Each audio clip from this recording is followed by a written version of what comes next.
I had a rough week last week. It was just awful. A bunch of things at once, and I was down, and I was tired, and it was just the worst.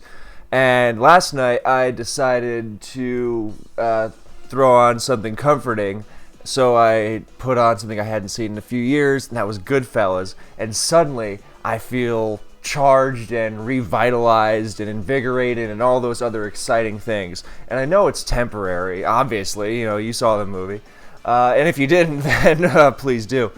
But while I'm in this state, before I have to go deal with the root causes of it, then I'm going to take advantage of it quickly to delve into this fundamental lesson of Pokemon. So, ever since I've been playing competitive Pokemon, which was in Gen 4, and even before that, I've done a lot of history digging through the olden days. This complaint has been around from the very beginning. I want to play insert metagame here. It doesn't just have to be an OU metagame. It can be any tier. I want to play insert metagame here, but all you see is insert list of popular Pokemon. Well, I hate to break this to you if you don't know, but if you want to play a competitive game, then you are going to see the same Pokemon over and over. Now, it's not necessarily as simple as that, obviously, but here I want to examine the fundamental truth of why that is, and always has been, and pretty much always will be. So, back when I started in Gen 4, it was the age of Scizor, believe it or not. That was the number one most common Pokemon when Latias and Salamence were around. People were so sick of it. Scissor's number one in usage, and you see it on every single team. It had like 30% usage tops, by the way. Nothing compared to the Lando T fests of the last several generations. So, just imagine. But yeah, then Gen 5 came around, and Scizor was number one again in Black and White 1, which is nuts. And, then Rotom Wash and Ferrothorn and all this other stuff. And then Gen 6, more of the same. It's always that. And you're like, why can't people be more original? Well, here's why. Because there is a limited number, there's a finite number, limited makes it sound like there's not that many, because there are many options to choose from, but there is a finite number of Pokemon to choose from. And so some Pokemon are going to be better than others within the confines of whichever generation's mechanics and rule set you come up with. Even when there are no rules at all, in Generation 2, for example, Snorlax is still the best. Just no matter what set of... I guess if you start messing around with things like Item Claw... Well, even in Item Claw, Snorlax is probably the best. No matter what you do, Snorlax has so many amazing, perfect qualities for it in Gen 2 that it is going to be the best, no matter what. Right, and that same logic applies to every single tier. People say, it's an OU thing. People are boring and unoriginal in OU. I'll go to UU instead. And, every UU metagame ever pretty much has the same thing, where some Pokemon are just the best. And that is a good thing, because the interest of competitive Pokemon should not be seeing random Pokemon flying around. No, it should be... okay, look, who am I to tell you how to enjoy the game, right? But what I'm saying is that if you want diversity and interesting new things in your competitive Pokemon metagames, you can absolutely find them. We will absolutely get to that. It's just that you're not going to find it through, regularly having battles where there's a total of 12 completely different Pokemon across the 6 on both players' teams. That's very rarely going to happen, because there are certain things you need in a metagame. If you don't have a rock resist in Gen 3, for example, you are just going to get devoured by Tyranitar and Aerodactyl. So you are going to have a rock resist. And there are not that many good Pokemon that resist rock. So there are going to be a lot of players using Swampert and Metagross and Claydol and Jirachi and Flygon and, Dugtrio kind of counts, depending. Things like that. Hariyama, the best. Still got to make that Hariyama in Gen 3 video. So, you get the point. You need certain things in a metagame, and you are going to see a lot of overlap in that way. So the point I was making about if you want to see diversity, then it's a good thing that there's a centralized metagame around certain threats. The reason it's good is because if you want things to be competitive, you don't want a million threats who are all viable running around, because that's chaos. You can't counter that. What you much prefer is when the metagame is settled and when you are able to tackle the tier in a way that makes sense, as opposed to just throwing stuff at the wall and hoping it sticks.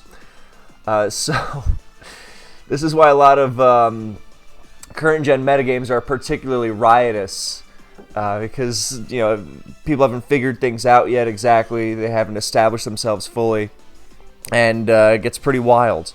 Not to say it can't get wild even after it's established, but that's what I'm getting at. You can be as creative as you like. First of all, creativity does not mean bringing NU Pokemon to OU games. And, depends. Some NU Pokemon, like in Gen 4, Nidoqueen and Gastrodon are NU Pokemon. I think Gastrodon's NU. I always forget, but Nidoqueen definitely is. And it's been one of the most defining Pokemon of the post-Gen 4 metagame. Completely changed the tier around.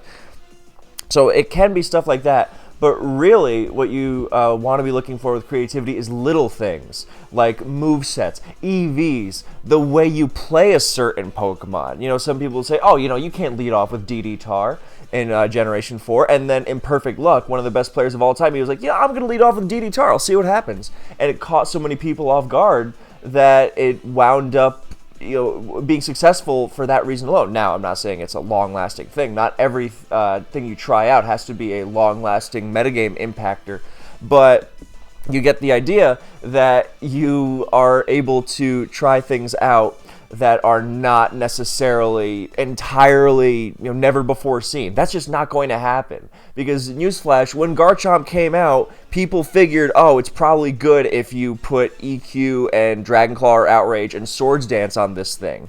But if you use SD Garchomp in a new way, like the way you play it, or, throwing a different item on it, or, pairing it with another Pokemon entirely, that's creativity. That's the stuff that wins games. And, in fact, creativity is, of course, good. I mean, people have this idea, in OU, nobody wants you to be creative. They just want you to spam the same Pokemon over and over again. There is nothing better than coming to a big game and having something that completely catches the opponent off guard. You want that. You want to find the balance between this is unexpected and this is good, right? Because something can be unexpected. That doesn't make it good. It would be completely unexpected if I went into a tournament game and I brought a team of Magikarp, Weedle, Caterpie, Butterfree, Beedrill, and Pidgeot. That would be very unexpected. I would also lose. Absolutely I would lose. So it's not just about... I'll stop there before I keep hammering that point over and over again. But... yes, there is a standard. Sometimes your team will need something. Your team will need that standard Pokemon, whatever it is. That Lando T, that Rotom Wash, that Ferrothorn. A lot of creative stuff. They're going to need a backbone. Pokemon is not just about throwing to get. If you want to win, anyway. Look, if you just want to have fun, then I don't know. You're not going to. If your idea of fun is just seeing different Pokemon over and over, look, that's going to run out very quickly. But if you're looking to constantly tweak things, and then you will pretty much never run out of things to try. That's why so many great players have been playing for so long, because there's always something more to give a shot to. There's always more to explore. And you are, just looking at the team preview of this game, which I haven't been paying attention. I haven't been paying attention to these replays at all. But I'm sure that there has been a bunch of stuff here. There always is. I mean, even stuff like down to EVs. It's in Gen 3, there were these specially defensive Wish Protect Jirachis of Osamatitoses with Body Slam and Fire Punch, and that changed the metagame. And then Fear made an edit to that and made them physically defensive with Toxic over Body Slam, and that completely changed it more. I mean, it's not just... I mean, look, sometimes there will be like a new Pokemon that, winds up taking over the metagame a little bit. We've seen that in Gen 3. You got your Breloom, your Charizard, your Moltres, things like that. But, that can happen, absolutely, especially in newer generations, where there's...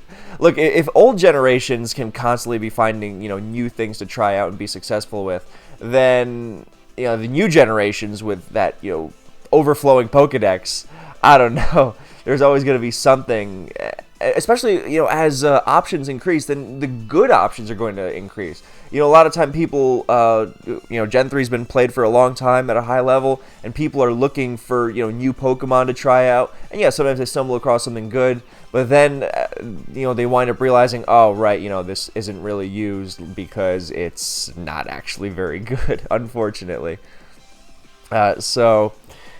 And that's okay. It would be bizarre if everything was viable. That would not make for a very competitive metagame.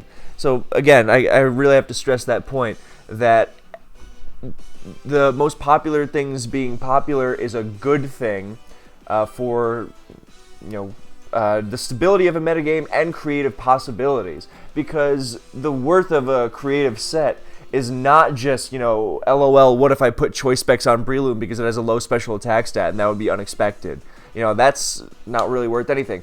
A lot of the best creativity comes from having a stable metagame with popular choices, and then you are able to design your creativity to destroy that, to beat that.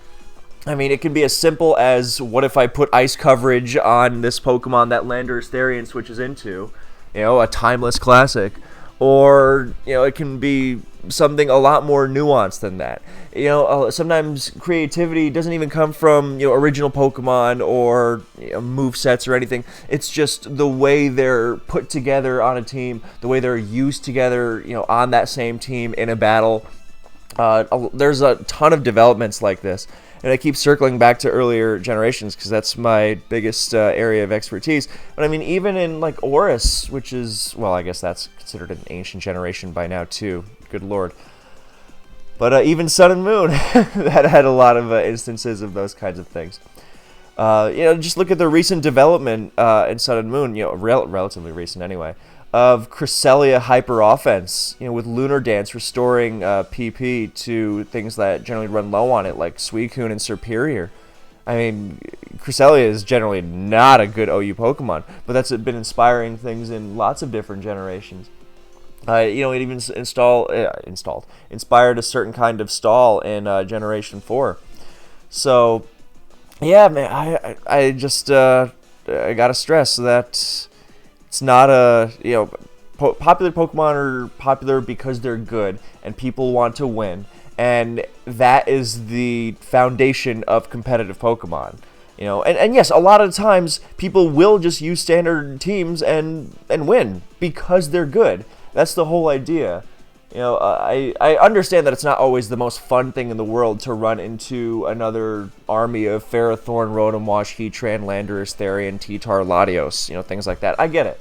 But at the same time, if people are running standard teams, you should be, and you're used to it, you should be saying, oh, well, excellent. I love facing standard teams. They're easy wins. I destroy standard teams. You can look at it like that. Or you can look at it like, well, these are the standards, so, how can I, why do they work? You figure out why they work, then you can try them yourself, and then you can start tweaking them to put your own spin on it. That's a lot of great players. They barely even, build their own teams. They pretty much just take stuff that's established, and then maybe they change, like, some EVs or some moves or something, and voila. Because that's what works. So that has pretty much been that. I can't believe I stretched this out to almost 15 minutes. Good lord. So I'm going to go do some other stuff dealing with my issues. Watch Goodfellas if you haven't. It's so much fun. Ridiculous. So, thank you for watching / listening, and I will see you in the next one.